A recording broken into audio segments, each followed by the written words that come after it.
Assalamualaikum warahmatullahi wabarakatuh. Assalamualaikum. Kembali lagi bersama saya Kang Santri ID pada ngobar bareng Kang Santri.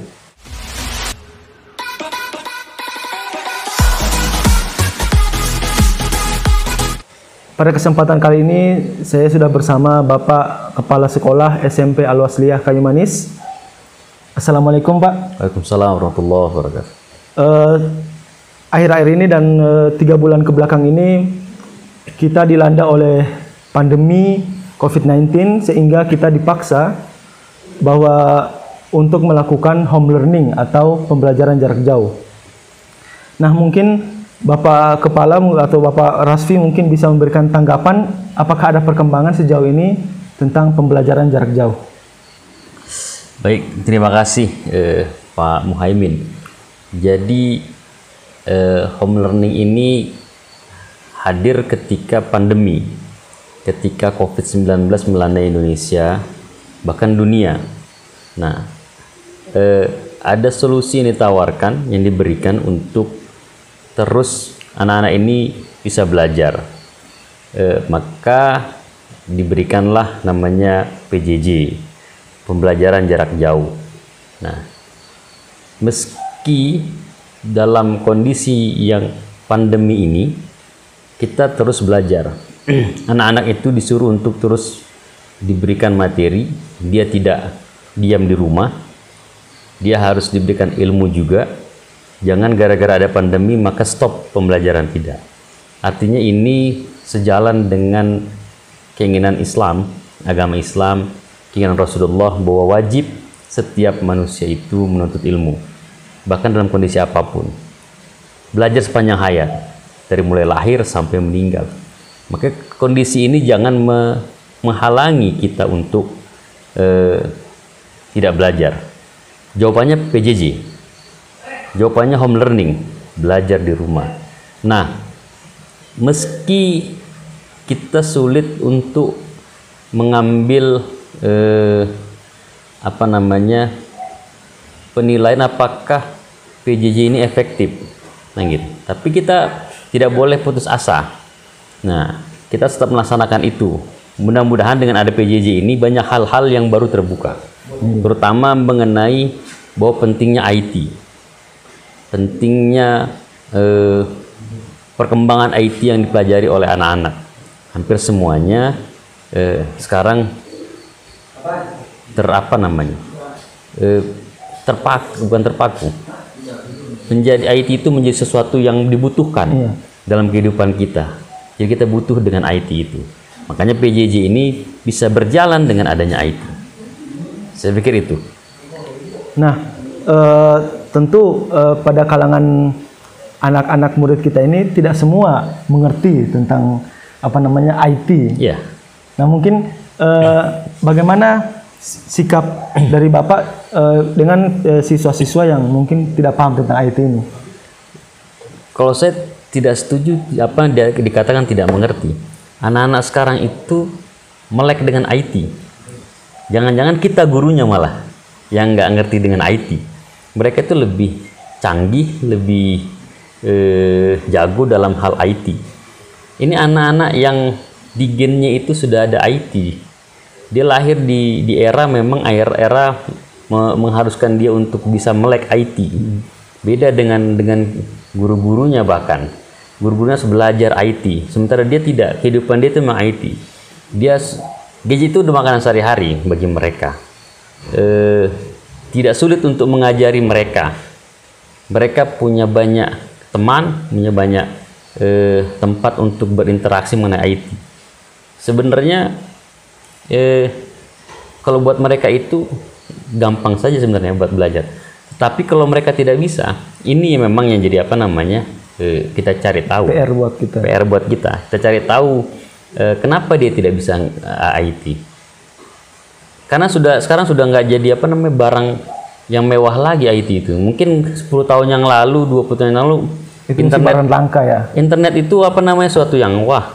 Handphone itu mungkin 10 tahun yang lalu, 20 tahun yang lalu mungkin juga kan gitu. Sekarang sudah enggak. Sekarang sudah jadi barang yang biasa-biasa aja. Udah jadi kebutuhan, bahkan orang harus punya handphone. Anak-anak sekarang butuh handphone. Dari mulai SD bahkan TK sudah meski ada dampak positif ada dampak negatif. Saya pikir itu. Nah, tapi pasti dalam sebuah program atau dalam sebuah pembelajaran itu pasti ada kendala.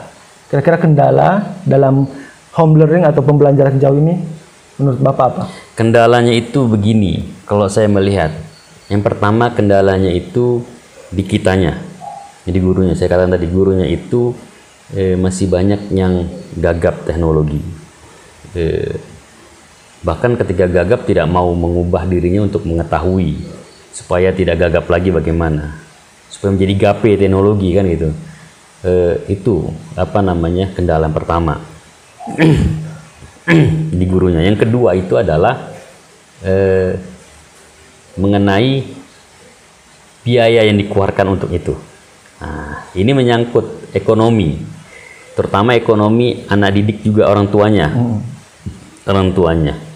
Karena kan teknologi ini dia harus kita beli, butuh biaya.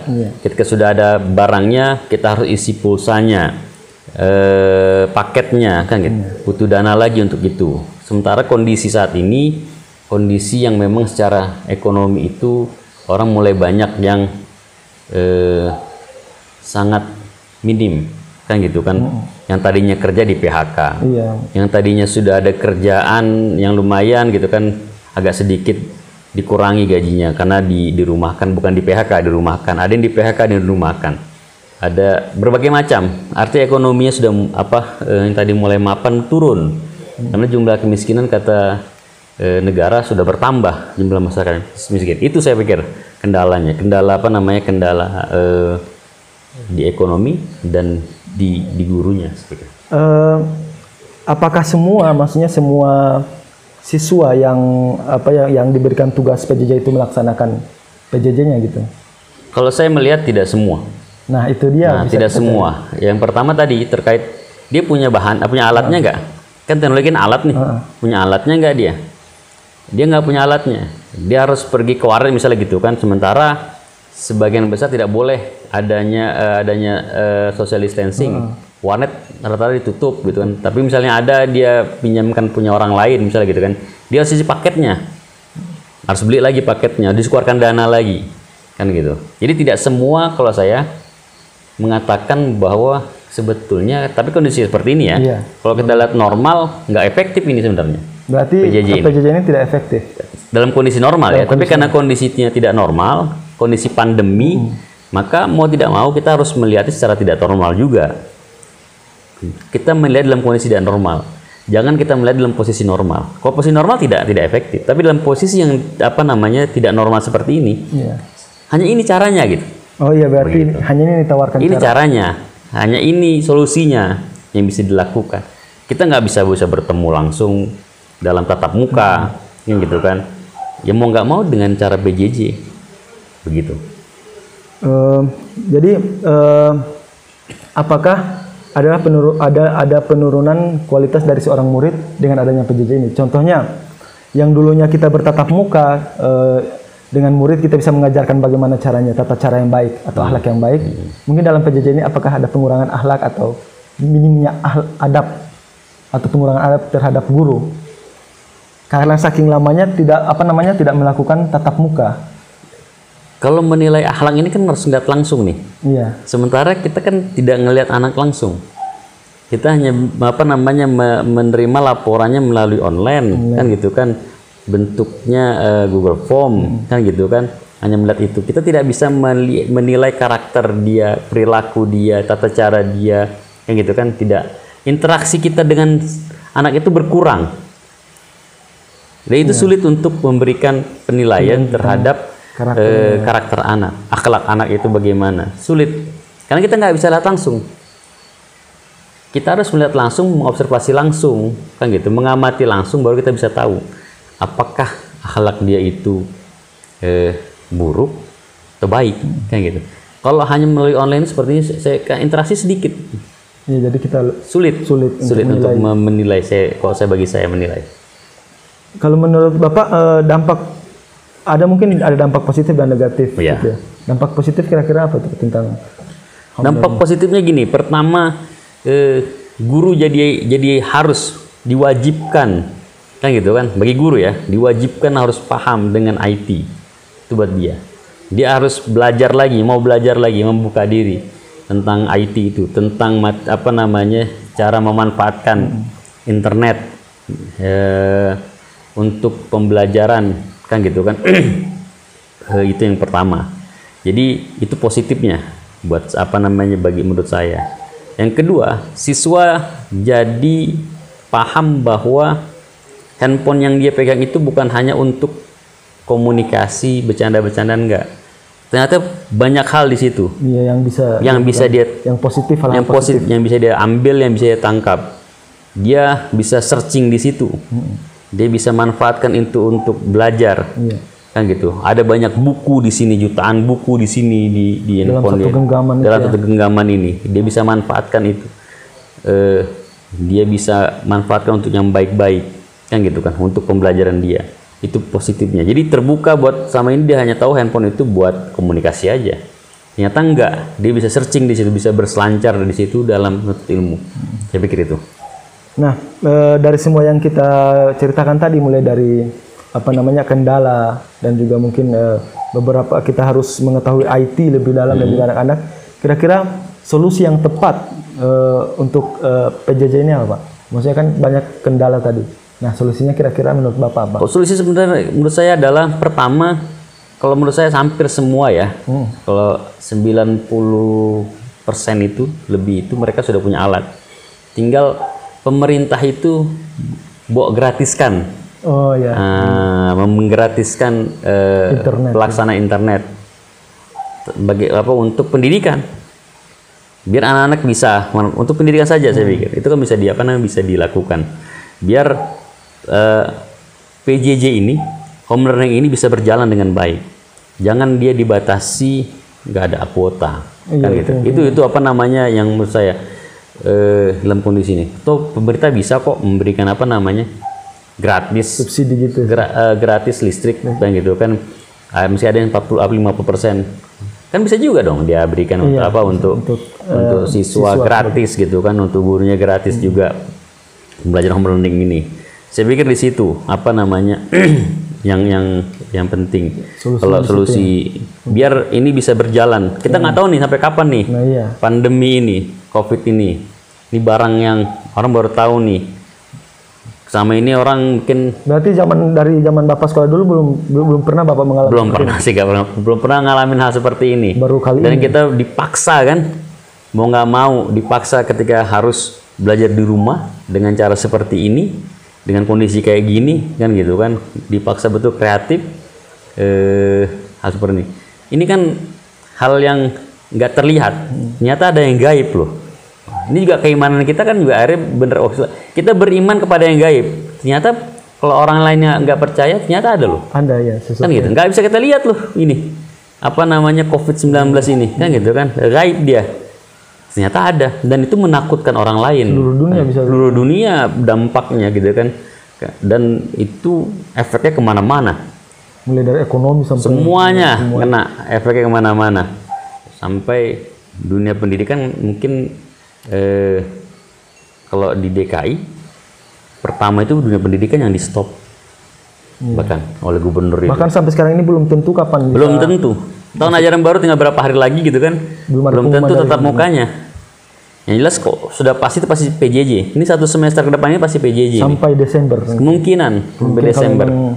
Banyak pertemuan-pertemuan yang dirancang oleh organisasi sudah buat acara-acara di 2020 ini semuanya batal sepertinya, di cancel semua. Karena nggak meski sudah dicabut nih dari dari PSBB yang benar menjadi PSBB transisi menuju new normal, tapi kan tetap harus ada social distancing, kan gitu kan, bahkan harus pakai masker, harus protokol kesehatan masih tetap digunakan. Karena dan setiap hari masih ada aja yang kena. Iya, kalau dilihat di berita itu setiap 1000 semenjak transisi ini. Indonesia kan? Iya, Indonesia 1000 kan, yang yang terkena. Dan rawan itu kalau misalnya pendidikan di anak-anak ya. Anak-anak kan sulit nih dikontrolnya. sulit betul gitu. Sedangkan anak-anaknya orang tua saja yang yang ini aja yang sudah dewasa gitu kan.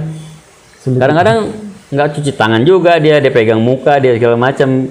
Kadang-kadang, nah apalagi anak-anak, kalau dia berkumpul, sekarang kondisi PSBB saja anak-anak masih suka berkumpul, kan gitu. Kadang-kadang nggak terkontrol juga oleh orang tuanya. Apalagi kalau dia masuk ke sekolah, di sekolahnya dia berkumpul, terjalan pulangnya segala macam kita nggak tahu juga nih posisinya. Nah, kalau saya menilai apa yang dilakukan oleh pemerintah sudah tepat untuk memutus mata rantai penyebaran, di stop dulu sampai betul-betul memang kondusif, benar-benar bisa ditanggulangi pandemi ini, dan mudah-mudahan kalau saya berharap ada vaksinnya ditemukan.